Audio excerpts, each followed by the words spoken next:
ನಮಸ್ಕಾರ. ಇವತ್ತಿನ ವಿಡಿಯೋದಲ್ಲಿ ರುಚಿಯಾದ ಮೊಟ್ಟೆಗೊಜ್ಜನ್ನು ಯಾವ ರೀತಿ ಮಾಡೋದು ಅಂತ ನೋಡೋಣ. ಇದಕ್ಕೆ ಬೇಕಾಗುವ ಸಾಮಗ್ರಿಗಳು: 1 ಈರುಳ್ಳಿ, 1 ಬೆಳ್ಳುಳ್ಳಿ ಮತ್ತು 2 ಟೊಮೊಟೊ ಮತ್ತು ನಿಮಗೆ ಸಾಕಾಗುವಷ್ಟು ಮೊಟ್ಟೆನ ಬೇಯಿಸೋಕೆ ಇಟ್ಕೊಳ್ಳಿ. ಈಗ ಒಂದು ದಪ್ಪ ತಳ ಇರುವ ಬಾಣಲಿಗೆ ಅಥವಾ ಕಡಾಯಿಗೆ ಸ್ವಲ್ಪ ಎಣ್ಣೆಯನ್ನು ಸೇರಿಸ್ಕೊಳ್ಳಿ. ಅದಾದ ನಂತರ ಇದಕ್ಕೆ ಸ್ವಲ್ಪ ಮಸಾಲೆಯನ್ನು ಸೇರಿಸ್ಕೋಬೇಕಾಗತ್ತೆ. ಅದು ಯಾವ್ದ್ಯಾವುದು ಅಂದರೆ ಚಕ್ಕೆ, ಲವಂಗ, ಸೋಂಪು, 1 ಚಕ್ಕೆ, 4 ಲವಂಗ ಮತ್ತು ಸ್ವಲ್ಪ 1 ಸ್ಪೂನ್ ಸೋಂಪನ್ನು ಸೇರಿಸ್ಕೊಂಡ್ರೆ ಸಾಕಾಗತ್ತೆ. ಇದನ್ನು ಸ್ವಲ್ಪ 1 ಮಿನಿಟ್ ಚೆನ್ನಾಗಿ ಬಾಡಿಸ್ಕೊಂಡ ನಂತರ ಇದಕ್ಕೆ ಈರುಳ್ಳಿಯನ್ನು ಸೇರಿಸ್ಕೊತಾ ಇದ್ದೀನಿ. ಈರುಳ್ಳಿ ಸ್ವಲ್ಪ ಪಿಂಕಿಶ್ ಆದಮೇಲೆ ಇದಕ್ಕೆ ಜಜ್ಜಿ ಇಟ್ಕೊಂಡಿರೋ ಬೆಳ್ಳುಳ್ಳಿನ ಸೇರಿಸ್ಕೊತಾ ಇದ್ದೀನಿ. ಯಾಕೆಂದರೆ ಬೆಳ್ಳುಳ್ಳಿನ ಈ ಥರ ಜಜ್ಜಿಕೊಂಡು ಸೇರಿಸ್ಕೊಳ್ಳೋದ್ರಿಂದ ಇದರ ಪರಿಮಳ ತುಂಬಾ ಚೆನ್ನಾಗಿರುತ್ತೆ, ಫ್ಲೇವರ್ ತುಂಬಾ ಚೆನ್ನಾಗಿ ಬರುತ್ತೆ. ಹಾಗಾಗಿ ಈ ಥರ ಸೇರಿಸ್ಕೊಂಡಾದ ನಂತರ ಇದನ್ನು ಚೆನ್ನಾಗಿ ಬಾಡಿಸ್ಕೊತಾ ಇದ್ದೀನಿ. ಈ ಮೊಟ್ಟೆಗೊಜ್ಜು ಚಪಾತಿಗೆ, ರೈಸ್ಗೆ ಅಥವಾ ಅನ್ನಕ್ಕೆ ತಿಂದರೆ ತುಂಬಾ ರುಚಿಯಾಗಿರುತ್ತೆ. ಇದು ಮಾಡೋದು ಕೂಡ ಈಸಿ. ಇದಕ್ಕೆ ಜಾಸ್ತಿ ಇಂಗ್ರೀಡಿಯೆಂಟ್ಸ್ ಕೂಡ ಬೇಕಾಗಿಲ್ಲ ಮತ್ತು ರುಚಿ ಅಂದರೆ ತುಂಬಾ ರುಚಿಯಾಗಿರುತ್ತೆ. ಈಗ ಇದಕ್ಕೆ ಸ್ವಲ್ಪ ಶುಂಠಿ ಬೆಳ್ಳುಳ್ಳಿ ಪೇಸ್ಟನ್ನು 1 ಟೇಬಲ್ ಸೇರಿಸ್ಕೊತಾ ಇದ್ದೀನಿ. ಈಗ ಶುಂಠಿ ಬೆಳ್ಳುಳ್ಳಿ ಪೇಸ್ಟನ್ನು ಇದಕ್ಕೆ ಸೇರಿಸ್ಕೊಳ್ಳೋದ್ರಿಂದ ಇದರ ಫ್ಲೇವರ್ ತುಂಬಾ ಚೆನ್ನಾಗಿ ಬರುತ್ತೆ ಮತ್ತು ಮೊಟ್ಟೆಗೊಜ್ಜು ಮಾಡಬೇಕಾದ್ರೆ ಶುಂಠಿ ಬೆಳ್ಳುಳ್ಳಿ ಪೇಸ್ಟ್ ಹೈಲೈಟ್ ಆಗಿರುತ್ತೆ. ಶುಂಠಿ ಬೆಳ್ಳುಳ್ಳಿ ಪೇಸ್ಟನ್ನು ಸೇರಿಸ್ಕೊಳ್ಳೋದ್ರಿಂದ ಇದರ ಗೊಜ್ಜಿನ ರುಚಿ ಇನ್ನೂ ಮತ್ತಷ್ಟು ಅಧಿಕವಾಗುತ್ತೆ. ಇದರ ರುಚಿ ಇನ್ನಷ್ಟು ಹೆಚ್ಚಾಗುತ್ತೆ ಅಂತ ಹೇಳ್ಬೋದು. ಇದನ್ನು ಕಂಪಲ್ಸರಿ ಸೇರಿಸ್ಕೊಂಡ್ರೆ ತುಂಬಾ ಚೆನ್ನಾಗಿರುತ್ತೆ. ಈಗ ಟೊಮೊಟೊಗಳನ್ನು 2 ಕಟ್ ಮಾಡಿ ಇಟ್ಕೊಂಡಿದ್ನಲ್ಲ ಅದನ್ನು ಸೇರಿಸ್ಕೊತಾ ಇದ್ದೀನಿ. ಟೊಮೊಟೊನ ಚೆನ್ನಾಗಿ ಶುಂಠಿ ಬೆಳ್ಳುಳ್ಳಿ ಪೇಸ್ಟು ಮತ್ತು ಬೆಳ್ಳುಳ್ಳಿ ಏನಿದೆ ಅದರಲ್ಲೆಲ್ಲ ಚೆನ್ನಾಗಿ ಹೊಂದೋ ರೀತಿ ಕಲಿಸ್ಕೋಬೇಕಾಗತ್ತೆ. ಆಗಲೇ ಟೊಮೊಟೊದಲ್ಲಿ ಅದರ ಶುಂಠಿ ಬೆಳ್ಳುಳ್ಳಿ ಪೇಸ್ಟ್ ಮತ್ತು ಬೆಳ್ಳುಳ್ಳಿಯ ಸಾರಾಂಶ ಎಲ್ಲ ಇಳಿದು ಅದು ಚೆನ್ನಾಗಿ ಬೇಯುತ್ತೆ ಮತ್ತು ಅದು ಚೆನ್ನಾಗಿ ಹೊಂದಿಕೆಯಾಗಿ ಒಳ್ಳೆ ರುಚಿ ಕೊಡುತ್ತೆ. ಈಗ ಒಂದು ಲಿಡ್ಡನ್ನು ಕ್ಲೋಸ್ ಮಾಡಿಕೊಂಡು ಸ್ವಲ್ಪ ಹೊತ್ತು ಬೇಯೋಕ್ಕೆ ಬಿಡಿ. 3 ಮಿನಿಟ್ಸ್ ಬೇಯೋಕ್ಕೆ ಬಿಟ್ಟರೆ ಇದು ಸ್ವಲ್ಪ ಸಾಫ್ಟ್ ಆಗಿರುತ್ತೆ. ಈಗ ಲಿಡ್ ತೆಗೆದಾದ ನಂತರ ಈ ರೀತಿ ಕಾಣಿಸ್ತಾ ಇದೆ. ಇದು ಇನ್ನೂ ಪೂರ್ತಿಯಾಗಿ ಬೆಂದಿಲ್ಲ, ಇನ್ನೂ ಸ್ವಲ್ಪ ಹೊತ್ತು ಬೇಯಿಸ್ಕೋಬೇಕಾಗತ್ತೆ. ಅದಕ್ಕೋಸ್ಕರ ನಾವು ಇವಾಗ ಇದಕ್ಕೆ 1 ಟೇಬಲ್ ಸ್ಪೂನ್ ಉಪ್ಪನ್ನು ಸೇರಿಸ್ಕೊಂಡ್ರೆ ಟೊಮೊಟೊ ಬೇಗನೆ ಸಾಫ್ಟ್ ಆಗುತ್ತೆ, ಬೇಗನೆ ಬೇಯುತ್ತೆ. ಇದು ಈಗ ಅರ್ಧ ಬೆಂದಿದೆ ಅಷ್ಟೇ. ಹಾಗಾಗಿ ನಾನಿಲ್ಲಿ 1 ಟೇಬಲ್ ಸ್ಪೂನ್ ಆಗೋಷ್ಟು ಉಪ್ಪನ್ನು ಸೇರಿಸ್ಕೊತಾ ಇದ್ದೀನಿ. ಉಪ್ಪನ್ನು ಸೇರಿಸ್ಕೊಳ್ಳೋದ್ರಿಂದ ನಿಮಗೆ ಟೈಮ್ ಸೇವ್ ಆಗುತ್ತೆ ಮತ್ತು ಏನು ಟೆಕ್ಸ್ಚರ್ ಇರುತ್ತೆ, ಥಿಕ್ನೆಸ್ ಇರುತ್ತೆ, ಅದು ಚೆನ್ನಾಗಿ ಬರುತ್ತೆ.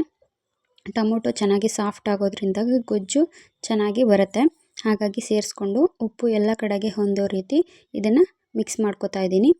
ಉಪ್ಪು ಹಾಕಿದ ನಂತರ ಸ್ವಲ್ಪ ಹೊತ್ತು ಲಿಡ್ ಕ್ಲೋಸ್ ಮಾಡಿ ಬೇಯಿಸ್ಕೊಳ್ಳೋದ್ರಿಂದ ಬೇಗನೆ ಬೆಂದಿರುತ್ತೆ. ಹಾಗಾಗಿ ಲಿಡ್ ಕ್ಲೋಸ್ ಮಾಡಿ ಸ್ವಲ್ಪ ಹೊತ್ತು ಬೇಯಿಸ್ಕೊಂಡಾದ ನಂತರ ಇದಕ್ಕೆ ಮತ್ತೆ 1 ಟೇಬಲ್ ಸ್ಪೂನ್ ಖಾರದ ಪುಡಿಯನ್ನು ಸೇರಿಸ್ಕೊತಾ ಇದ್ದೀನಿ. ಖಾರದ ಪುಡಿ ಅಥವಾ ಸಾಂಬಾರು ಪುಡಿ ನಿಮ್ಮ ಮನೆಯಲ್ಲಿ ಯಾವುದನ್ನು ಬಳಸ್ತೀರ ಅದನ್ನು ಸೇರಿಸ್ಕೋಬೋದು. ಇದಕ್ಕೆ ಯಾವುದೇ ರೀತಿ ಅದೇ ಹಾಕಬೇಕು ಇದೇ ಹಾಕಬೇಕು ಅಂತ ಏನಿಲ್ಲ. ಯಾವ ಪುಡಿ ಇರುತ್ತೆ ನಿಮ್ಮ ಮನೇಲಿ, ಸಾಂಬಾರು ಪುಡಿ, ಖಾರದ ಪುಡಿ, ಅಚ್ಚ ಖಾರದ ಪುಡಿ ಯಾವುದಿರುತ್ತೆ ಅದನ್ನು ಸೇರಿಸ್ಕೊಳ್ಳಿ. ಈಗ ನಾನು ಏನಕ್ಕೆ ಇದನ್ನು ತುಂಬ ಸಾಫ್ಟಾಗಿ ಬೇಯಿಸ್ಕೊಳ್ಳಿಲ್ಲ ಅಂತಂದರೆ ಈಗ ಒಂದು 90% ಬೇಯಿಸ್ಕೊಂಡ್ರೆ ಸಾಕಾಗುತ್ತೆ.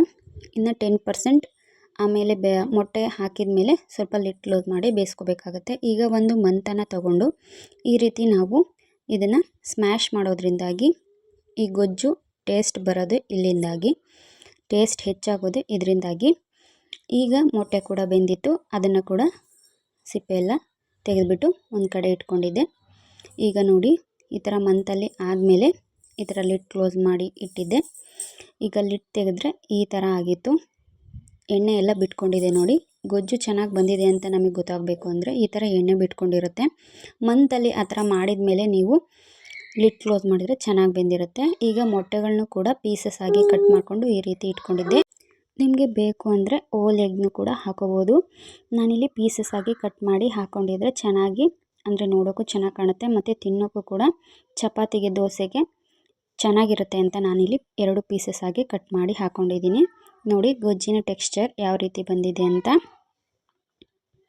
ಈ ರೀತಿ ಬಂದಿದೆ. ನಿಮಗೆ ಇನ್ನೂ ಸಾಫ್ಟಾಗಿ ಬೇಕು ಅಂದರೆ ಇನ್ನೂ ಮಂತಲ್ಲಿ ಕಡ್ಕೋಬೋದು. ನಮಗೆ ಇಷ್ಟು ಸಾಕಾಗುತ್ತೆ, ಹಾಗಾಗಿ ನಾವು ಈ ರೀತಿ ಮಾಡ್ಕೊಂಡಿದ್ದೀವಿ. ಇದಂತೂ ತುಂಬಾ ರುಚಿಯಾಗಿರುತ್ತೆ. ಈ ರುಚಿಯನ್ನು ನೀವು ಮರೆಯೋಕ್ಕಾಗಲ್ಲ, ಮತ್ತೆ ಮತ್ತೆ ಮಾಡ್ತಾನೆ ಇರ್ತೀರ. ಮತ್ತು ಅನ್ನಕ್ಕೂ ಕೂಡ ಅಷ್ಟು ಅದ್ಭುತವಾಗಿರುತ್ತೆ. ಮತ್ತು ದೋಸೆ ಮತ್ತು ಚಪಾತಿ ಏನಕ್ಕೆ ತಿಂದರೂ ಕೂಡ ಇದರ ರುಚಿ ತುಂಬಾ ಅಲ್ಟಿಮೇಟ್ ಆಗಿರುತ್ತೆ ಅಂತ ಹೇಳ್ಬೋದು.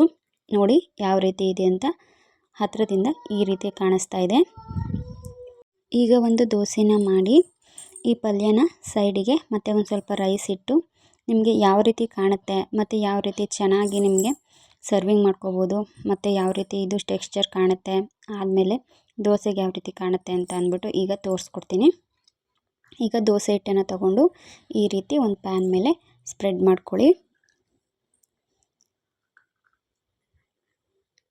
ಸ್ಪ್ರೆಡ್ ಆದ ನಂತರ ಒಂದು 2-3 ಮಿನಿಟ್ಸ್ ಬಿಟ್ಬಿಟ್ಟು ಅದು ಸ್ವಲ್ಪ ಲೈಟಾಗಿ ಬೆಂದ ಮೇಲೆ ಅದನ್ನು ಒಂದು ಸ್ಪೂನ್ ತಗೊಂಡು, ದೋಸೆ ತೆಗೆಯೋ ಸ್ಪೂನ್ ತಗೊಂಡು ಅದನ್ನು ಸಾಫ್ಟಾಗಿ ಎಲ್ಲ ಕಡೆ ತೆಗೆದುಬಿಟ್ಟು ಮಡಚಿ ಹಾಕ್ಕೊಳ್ಳಿ. ಈ ರೀತಿ ಬಂದಿದೆ. ಇದಾದ ನಂತರ ಈಗ ಒಂದು ಪ್ಲೇಟ್ಗೆ ಸರ್ವಿಂಗ್ ಮಾಡ್ಕೊಳ್ಳೋಣ. ಈಗ ದೋಸೆನ ತೆಗೆದು ಈಗ ನಮ್ಮ ಪ್ಲೇಟಿಗೆ ಸರ್ವ್ ಮಾಡ್ಕೊಳ್ಳೋಣ. ನೋಡಿ ಈ ರೀತಿ ಇದನ್ನು ರೈಸ್ಗೂ ತಿನ್ಬೋದು ಮತ್ತು ದೋಸೆಗೂ ತಿನ್ಬೋದು, ಚಪಾತಿಗೂ ತಿನ್ಬೋದು. ನೋಡಿ ಎಷ್ಟು ಕಲರ್ ಆಗಲಿ ಟೆಕ್ಸ್ಚರ್ ಆಗಲಿ ಎಷ್ಟು ಸೂಪರ್ ಸಾಫ್ಟಾಗಿ ಎಷ್ಟು ನೀಟಾಗಿ ಎಷ್ಟು ಚೆನ್ನಾಗಿ ಕಾಣಿಸ್ತಿದೆ ಅಂತ. ನೀವು ಕೂಡ ನಿಮ್ಮ ಮನೇಲಿ ಒಂದು ಸತಿ ಟ್ರೈ ಮಾಡಿ, ಖಂಡಿತವಾಗ್ಲೂ ನಿಮಗೆ ಇಷ್ಟ ಆಗುತ್ತೆ ಅಂತ ಭಾವಿಸ್ತೀನಿ. ನೆಕ್ಸ್ಟ್ ಟೈಮ್ ಇನ್ನೊಂದು ವಿಡಿಯೋ ಜೊತೆ ನಿಮಗೆ ಸಿಗ್ತೀನಿ. Thank you for watching.